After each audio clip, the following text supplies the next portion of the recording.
사랑하는 성도님들, 오늘 밤도 잠들지 못하고 계시는 분들이 계실 겁니다. 마음속 깊은 고민과 걱정들이 머릿속을 맴돌며 편안한 잠자리를 방해하고 있을지도 모르겠습니다. 혹시 인생의 방향을 잃고 헤매고 계시는 것은 아닙니까? 아니면 사랑하는 사람과의 관계에서 상처받아 마음이 아프십니까? 그런 마음으로 이 영상을 찾아와 주신 믿음의 가족들께 깊은 위로를 전합니다. 오늘 밤 여러분과 함께 요한복음의 핵심 진리들을 차근차근 살펴보려고 합니다. 요한복음은 다른 복음서들과는 달리 예수님이 누구신지, 우리에게 어떤 분이신지를 깊이 있게 보여주는 특별한 말씀입니다. 이 말씀들이 여러분의 마음에 스며들어 평안과 위로가 되기를 간절히 기도합니다. 첫 번째로 말씀드리고 싶은 것은 예수님이 우리의 참 빛이시라는 진리입니다. 요한복음 1장 4절에서 5절 말씀을 보겠습니다. 그 안에 생명이 있었으니 이 생명은 사람들의 빛이라 빛이 어둠에 빛이 돼 어둠이 깨닫지 못하더라. 이 말씀은 단순히 종교적인 표현이 아닙니다. 우리 인생의 실제적인 어둠과 절망 가운데서도 예수님은 변함없는 빛이 되어주신다는 약속입니다. 2024년과 2025년을 살아가는 우리에게는 참으로 많은 어둠들이 있습니다.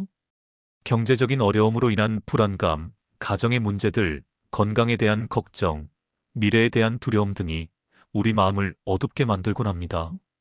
특히 우리나라의 50대, 60대, 70대 분들은 자녀들의 미래와 본인들의 노후에 대한 걱정이 크실 것입니다. 물가는 계속 오르고 집값은 여전히 높고 일자리는 불안정하고 이런 현실 속에서 어디서 희망을 찾아야 할지 막막하실 겁니다. 그런데 요한복음이 우리에게 선포하는 놀라운 소식은 이것입니다. 예수님은 이 모든 어둠보다 더 강한 빛이시라는 것입니다. 어둠이 아무리 짙어도 빛이 비치면 어둠이 물러가듯이 예수님이 우리 삶에 오시면 절망도 불안도 두려움도 물러갑니다. 실제로 많은 성도님들이 이런 경험을 하셨을 겁니다. 정말 힘들고 어려울 때 예배드리며 말씀을 듣다가 마음에 평안이 찾아온 경험 말입니다. 기도하다가 갑자기 마음이 밝아지고 희망이 생긴 경험 말입니다. 이것이 바로 예수님이 우리의 빛이 되어주시는 역사입니다. 요한복음 8장 12절에서 예수님께서 친히 말씀하셨습니다. 나는 세상의 빛이니 나를 따르는 자는 어둠에 다니지 아니하고 생명의 빛을 얻으리라. 이 약속을 믿고 붙드시기 바랍니다. 아무리 어둡고 절망적인 상황이라도 예수님을 믿고 따르는 사람은 반드시 생명의 빛을 얻게 됩니다. 두 번째로 말씀드리고 싶은 것은 예수님이 우리의 생명의 떡이시라는 진리입니다. 요한복음 6장 35절 말씀입니다. 예수께서 이르시되 나는 생명의 떡이니 내게 오는 자는 결코 줄이지 아니할 것이요 나를 믿는 자는 영원히 목마르지 아니하리라. 이 말씀의 배경을 한번 살펴보겠습니다. 예수님께서 5,000명을 먹이시는 기적을 행하신 후에 하신 말씀입니다. 사람들은 배불리 먹고 나서 다시 예수님을 찾아왔습니다. 하지만 그들이 찾는 것은 또 다른 기적, 또 다른 떡이었습니다. 그때 예수님께서 그들의 진짜 필요가 무엇인지 가르쳐 주신 것입니다. 사람이 육신의 양식만으로는 살 수 없습니다. 아무리 맛있는 음식을 먹고 아무리 좋은 집에 살고 아무리 많은 돈을 가져도 마음이 허전하고 공허한 이유가 여기 있습니다. 우리에게는 영혼의 양식이 필요하기 때문입니다. 요즘 많은 분들이 우울증과 무기력감에 시달리고 계십니다. 특히 코로나19를 겪으면서 많은 사람들이 인생의 의미와 목적을 잃어버렸습니다. 외출도 자유롭지 못하고 사람들과의 만남도 제한되고 일상이 단조로워지면서 삶의 활력을 잃어버린 분들이 많습니다. 은퇴 후에 갑자기 할 일이 없어져서 무료함과 허전함을 느끼는 분들도 계실 것입니다. 하지만 예수님은 우리에게 참된 만족과 충족을 주시는 생명의 떡이십니다. 세상의 모든 것들은 일시적인 만족만 줍니다. 좋은 음식을 먹어도 몇 시간 지나면 다시 배가 고파집니다. 좋은 옷을 사도 금방 시시해집니다. 여행을 다녀와도 일상으로 돌아오면 다시 공허함이 찾아옵니다.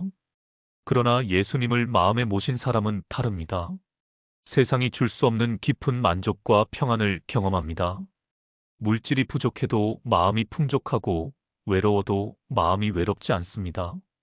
나이가 들어도 소망이 있고 죽음을 앞두고도 두렵지 않습니다. 요한복음 6장 51절에서 예수님께서 다시 말씀하십니다. 나는 하늘에서 내려온 살아있는 떡이니 사람이 이 떡을 먹으면 영생하리라. 내가 줄 떡은 곧 세상의 생명을 위한 내 살이니라. 예수님께서 십자가에서 우리를 위해 몸을 내어주신 것은 우리로 하여금 영원한 생명을 얻게 하시기 위함이었습니다. 매일 말씀을 읽고 묵상하시기 바랍니다. 매일 기도하며 예수님과 교제하시기 바랍니다. 이것이 바로 생명의 떡을 먹는 것입니다. 그러면 여러분의 영혼이 날마다 새로워지고 강건해질 것입니다. 세 번째로 말씀드리고 싶은 것은 예수님이 우리의 선한 목자이시라는 진리입니다. 요한복음 10장 11절 말씀입니다. 나는 선한 목자라. 선한 목자는 양들을 위하여 목숨을 버리거니와. 이 말씀은 단순한 비유가 아닙니다. 예수님과 우리 사이의 깊고 친밀한 관계를 보여주는 놀라운 표현입니다. 목자와 양의 관계는 일방적인 보호가 아니라 서로를 아는 친밀한 관계입니다. 요한복음 10장 3절과 4절을 보면 이렇게 기록되어 있습니다. 문지기는 그를 위하여 문을 열고 양은 그의 음성을 듣나니 그가 자기 양의 이름을 각각 불러 인도하여 내느니라. 자기 양을 다 내놓은 후에 앞서가면 양들이 그의 음성을 알므로 따라가되. 여기서 주목해야 할 것은 예수님께서 우리 각자의 이름을 부르신다는 것입니다. 세상에는 수많은 사람들이 있지만 예수님은 우리 한 사람 한 사람을 개별적으로 알고 계십니다. 우리의 이름을 아시고 우리의 상황을 아시고 우리의 필요를 아시고 계십니다. 요즘처럼 개인주의가 팽배한 시대에 많은 사람들이 외로움을 느끼고 있습니다. 가족들과 함께 살아도 서로 대화가 없고 직장에서도 형식적인 관계만 유지하는 경우가 많습니다. 특히 노년기에 접어들면서 자녀들이 독립하고 배우자와 사별하고 친구들과도 멀어지면서 극심한 외로움을 경험하는 분들이 많습니다. 혹시 여러분 중에도 이런 외로움과 고독감으로 힘들어하시는 분들이 계실지도 모르겠습니다. 그런데 요한복음이 우리에게 전해주는 놀라운 소식은 우리에게 선한 목자가 계시다는 것입니다. 예수님은 우리를 결코 혼자 버려두지 않으십니다. 우리가 외롭다고 느낄 때도 아무도 우리를 이해해주지 않는다고 느낄 때도 예수님은 우리 곁에 계십니다. 요한복음 10장 27절과 28절 말씀을 보겠습니다. 내 양은 내 음성을 들으며 나는 그들을 알고 그들은 나를 따르느니라. 내가 그들에게 영생을 주노니 영원히 멸망하지 아니할 것이요 또 그들을 내 손에서 빼앗을 자가 없느니라. 이 얼마나 확실하고 든든한 약속입니까? 예수님께서 우리에게 영생을 주셨고 아무도 우리를 그분의 손에서 빼앗을 수 없다고 하셨습니다. 세상의 어떤 권세도 어떤 어려움도 심지어 죽음도 우리를 예수님의 사랑에서 끊을 수 없습니다. 실제로 많은 성도님들이 이런 경험을 하셨을 겁니다. 정말 힘들고 절망적일 때 기도하면서 주님의 음성을 들은 경험 말입니다. 말씀을 읽다가 마치 하나님께서 직접 말씀해 주시는 것 같은 감동을 받은 경험 말입니다. 이것이 바로 선한 목자이신 예수님께서 우리의 이름을 부르시고 인도해 주시는 은혜입니다. 선한 목자이신 예수님은 우리를 푸른 초장으로 인도하십니다. 세상은 우리를 경쟁과 갈등의 현장으로 내몰지만 예수님은 우리를 평안과 안식의 자리로 인도하십니다. 매일 주님과 함께 걸어가는 삶을 살아가시기 바랍니다. 네 번째로 말씀드리고 싶은 것은 예수님이 우리의 부활이요 생명이시라는 진리입니다. 요한복음 11장 25절과 26절 말씀입니다. 예수께서 이르시되 나는 부활이요 생명이니 나를 믿는 자는 죽어도 살겠고 무릇 살아서 나를 믿는 자는 영원히 죽지 아니하리니 이것을 내가 믿느냐? 이 말씀은 예수님께서 나사로를 살리시기 전에 마르다에게 하신 말씀입니다. 나사로가 죽어서 무덤에 묻힌 지 나흘이나 지난 상황이었습니다. 당시의 관념으로는 완전히 절망적인 상황이었습니다. 그런데 예수님께서는 이런 절망적인 상황에서도 소망을 선포하셨습니다. 우리가 살아가면서 가장 두려워하는 것 중 하나가 바로 죽음입니다. 나이가 들어갈수록 이 두려움은 더욱 커집니다. 건강검진을 받을 때마다 혹시 큰 병이 발견되지는 않을까 걱정하고 주변 사람들이 하나둘씩 세상을 떠나는 것을 보면서 자신의 죽음에 대해서도 생각하게 됩니다. 특히 코로나19를 겪으면서 많은 분들이 죽음에 대한 두려움을 더욱 실감하게 되었을 것입니다. 그런데 예수님께서 우리에게 주시는 소망은 죽음을 이기는 소망입니다. 단순히 죽음을 피하게 해주신다는 것이 아니라 죽음을 통과해서도 살 수 있는 영원한 생명을 주신다는 것입니다. 요한복음 5장 24절 말씀을 보겠습니다. 내가 진실로 진실로 너희에게 이르노니 내 말을 듣고 또 나 보내신 이를 믿는 자는 영생을 얻었고 심판에 이르지 아니하나니 사망에서 생명으로 옮겼느니라. 이 말씀에서 주목해야 할 것은 시제입니다. 영생을 얻을 것이라고 하지 않고 영생을 얻었다고 과거형으로 표현했습니다.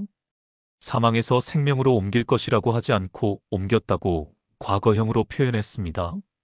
이것은 예수님을 믿는 순간 이미 영원한 생명이 우리 안에 들어왔다는 뜻입니다. 많은 분들이 죽음 이후의 삶에 대해 확신이 없어서 불안해합니다.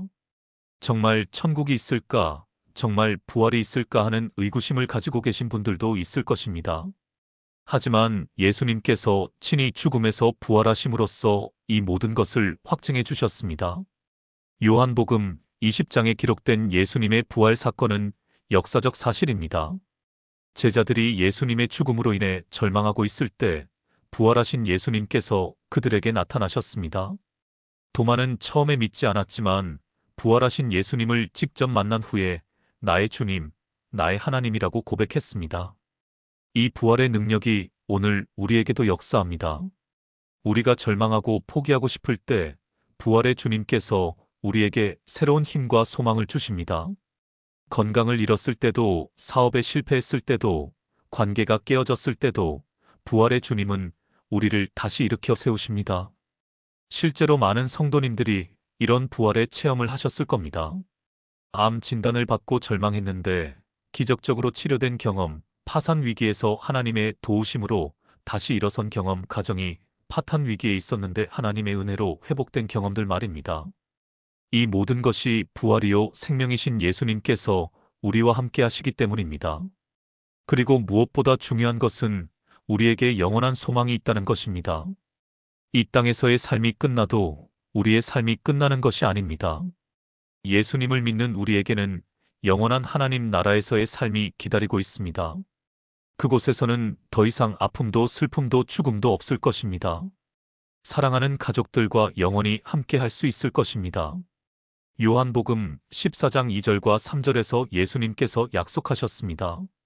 내 아버지 집에 거할 곳이 많도다. 그렇지 않으면 너희에게 일렀으리라. 내가 너희를 위하여 처소를 예비하러 가노니 가서 너희를 위하여 처소를 예비하면 내가 다시 와서 너희를 내게로 영접하여 나 있는 곳에 너희도 있게 하리라. 이 약속을 믿고 소망 가운데 살아가시기 바랍니다.